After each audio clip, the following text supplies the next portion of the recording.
that conflict has now defined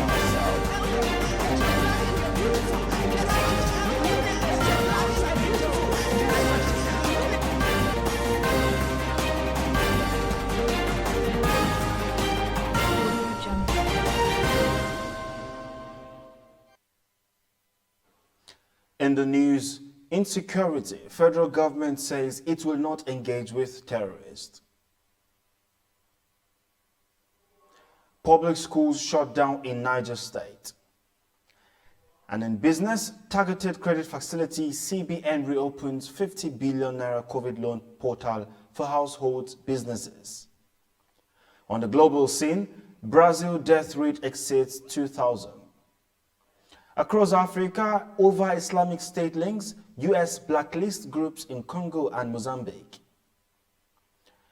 In sport, Eyimba defeats Ali Benghazi in group opener.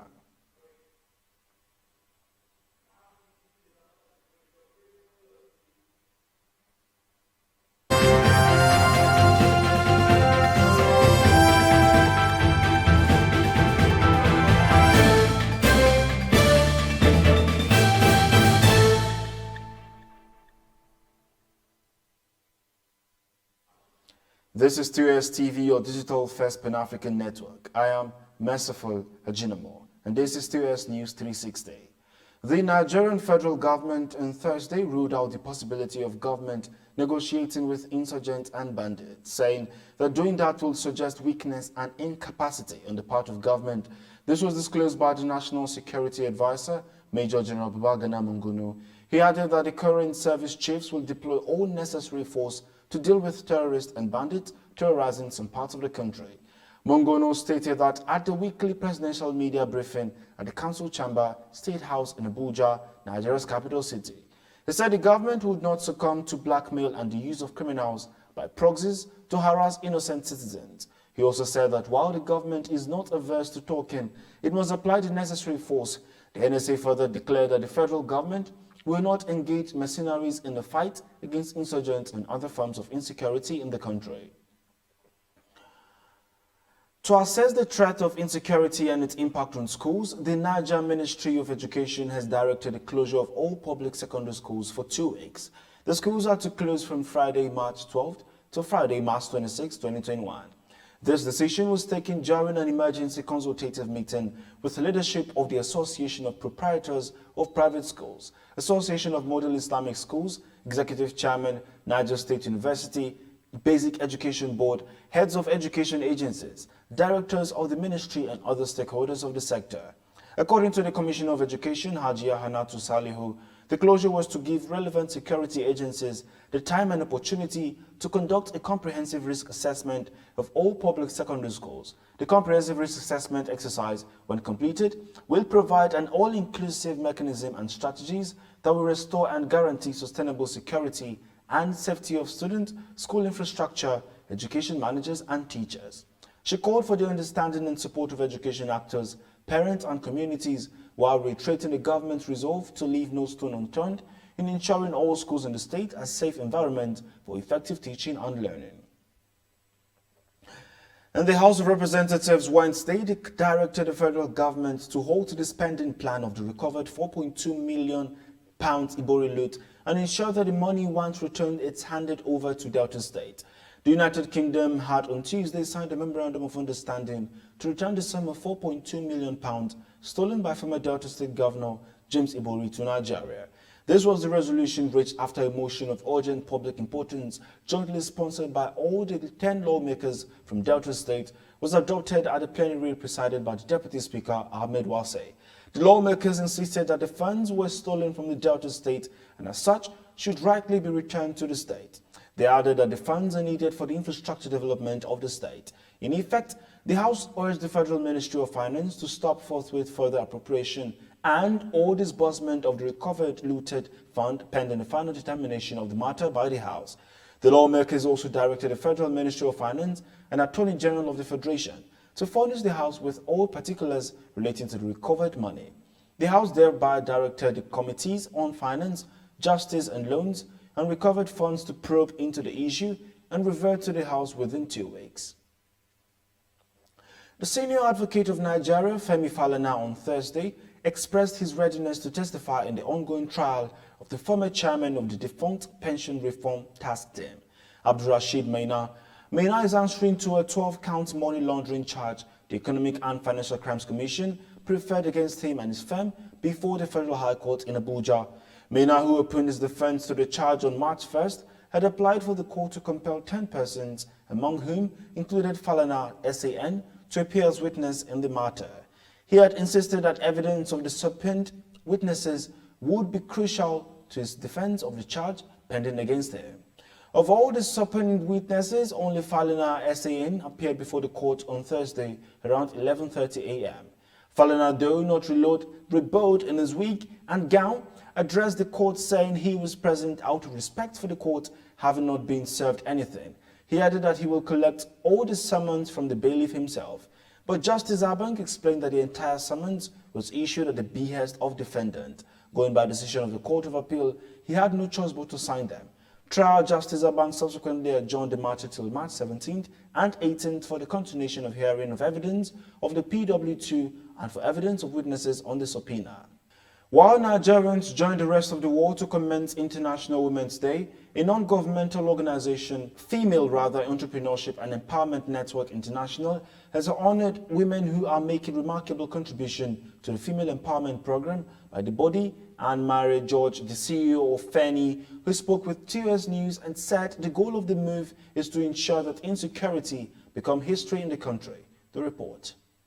In her words, the Chief Executive Officer FENI, Anne-Marie Adana George, said the theme for the International Women's Day 2021 for FENI is Women in Leadership, Achieving an Equal Future in a COVID-19 World.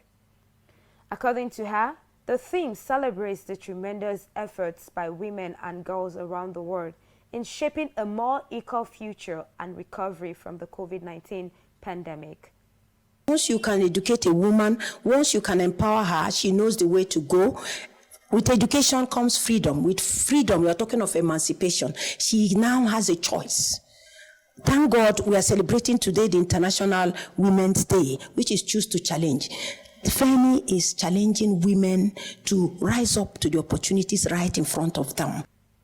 Speaking also, Binta Tukuru Idris, Chief Executive Officer, Bahas Furnitures, who is a recipient of the FENI Women of the Year Award for 2021, and Oribin Agbeka Gloria, the Chief Executive Officer of Taria's Empire, FENI's Ambassador of the Year 2021 Award recipients, both lauded the effort of FENI and Anne-Marie George for the initiative to lift many women out of poverty and then giving them the voice in the society.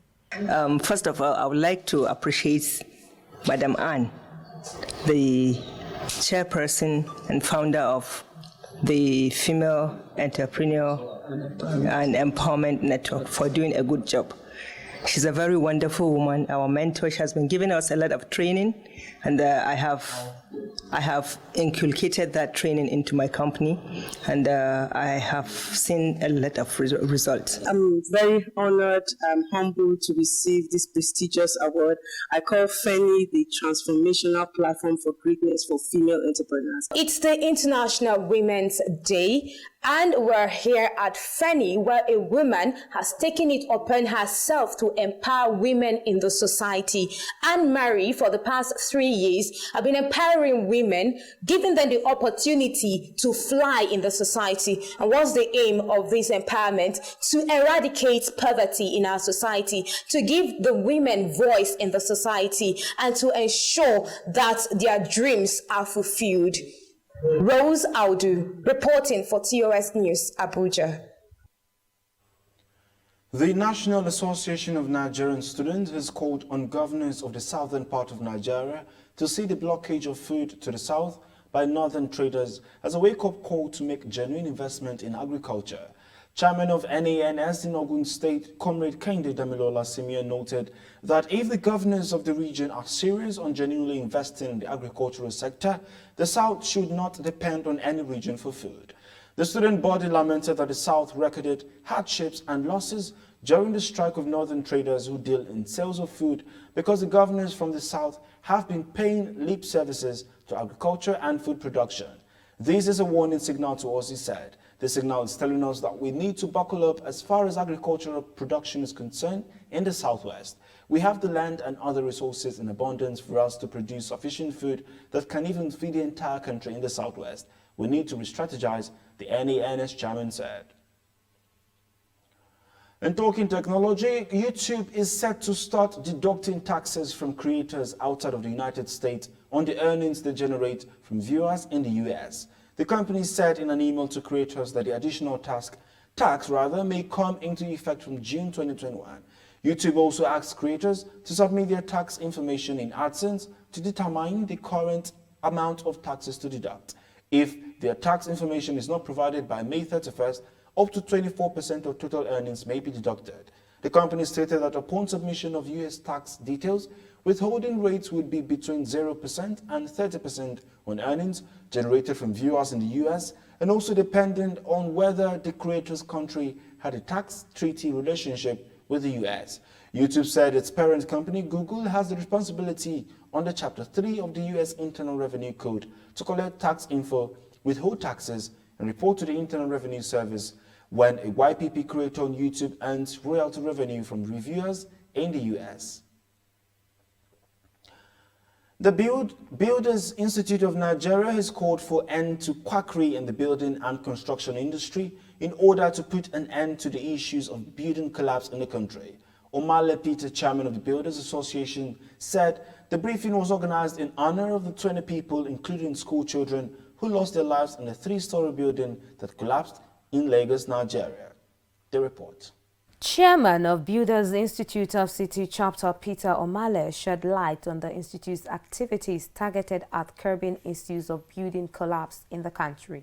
In Lagos today, you cannot embark on any building projects without a builder on site. It's one of the fallout of our outreach. In Ogun State, it's the same thing. In FCT also, you must have a builder on site or somebody with a structural background bias on site. Regina Tanku also espoused challenges faced by female builders in the country. As a female builder, the challenges are enormous, but it all takes hard work and determination to be there, coupling with the fact that you have to run the home and then you are on the field. But of course, we believe that women are better organizers. When you organize yourself well, you can well achieve your work, even at site. On the 13th of March of 2019, a 3-story building in the Itafa-Aji area of Lagos, housing a school with over 100 students' capacity, suffered a structural collapse, killing 20 people and leaving over 40 trapped. Rose Audu, reporting for TOS News, Abuja. This is your digital first Pan-African network, TOS TV network. You're watching TOS TV News 360. Up next, developments across Africa after the break.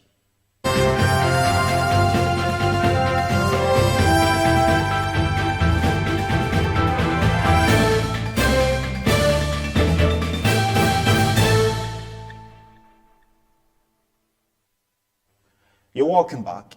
The U.S. has described the rebel groups in Democratic Republic of Congo and Mozambique as an organization of foreign terrorists. It also said the groups, Allied Democratic Forces and Al-Ansar al-Sunnah, locally known as Al-Shabaab in Mozambique, were linked to the popular global jihadist group known as Islamic State, ISIS. Leaders of both groups are termed as specially designated global terrorists. As a result of their designations, they are both facing sanctions. The ADF is one of many rebel groups operating in eastern DR Congo, a mineral-rich area where government and UN forces have long battled to bring stability and has killed hundreds of civilians since 2019. On a global scene, Brazil for the first time in a day exceeded the 2,000 COVID-related deaths as infection rates soar higher. So far, the country has the second leading death toll in the world behind US experts warn the rate will be made worse due to the transmission by more contagious variants of the virus. The swell in cases has kept most health systems in Brazil, largest cities, under immense pressure and may soon to collapse. According to Margaret Dalcomo, a doctor and researcher at FECORIS, the country was at the worst moment of the pandemic. She further stated that the year 2021 is still going to be a hard year for the country. This is News 360 on TOS TV network. Up next, business and sport. Just stay tuned.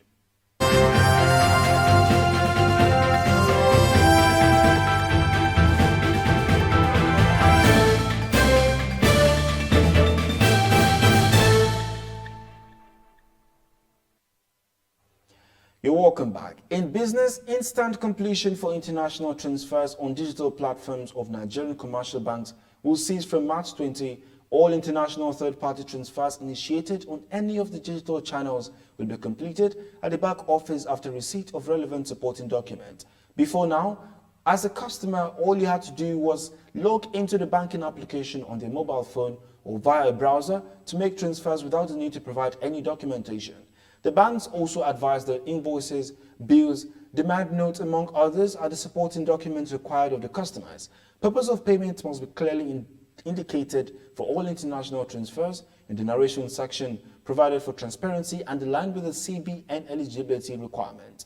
The advice from the banks also informed its customers that transfers that do not include the supporting documents listed above will be rejected after the assignment's cut-off time. And moving on, the Central Bank of Nigeria is receiving applications for its 50 billion naira targeted credit facility aimed at supporting households and micro, small and medium enterprises affected by the COVID-19 pandemic. Also, enterprises with bankable plans to take advantage of opportunities arising from the COVID-19 pandemic are also eligible to apply.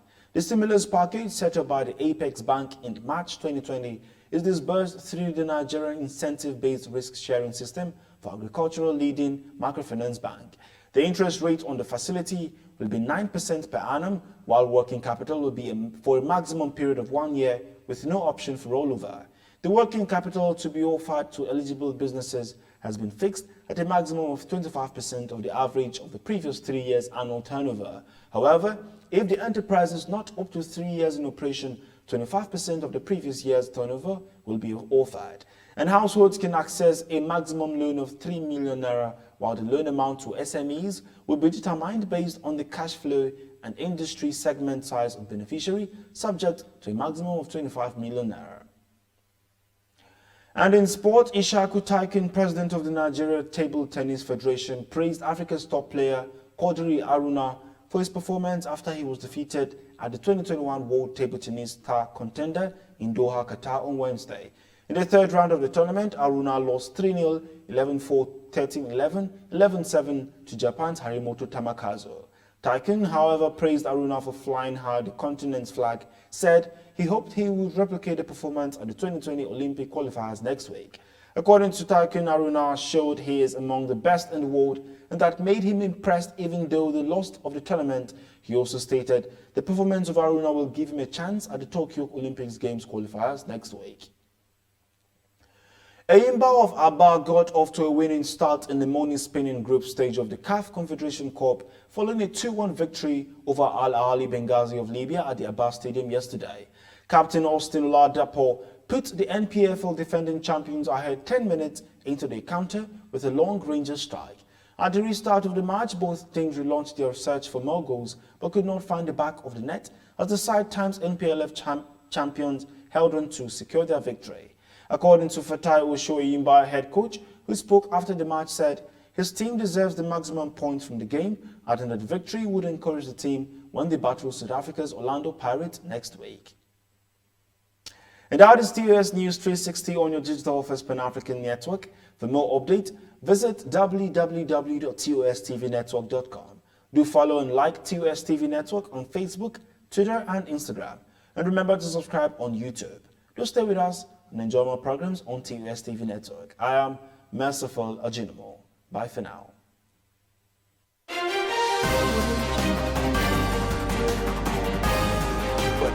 we as a continent have now defined ourselves.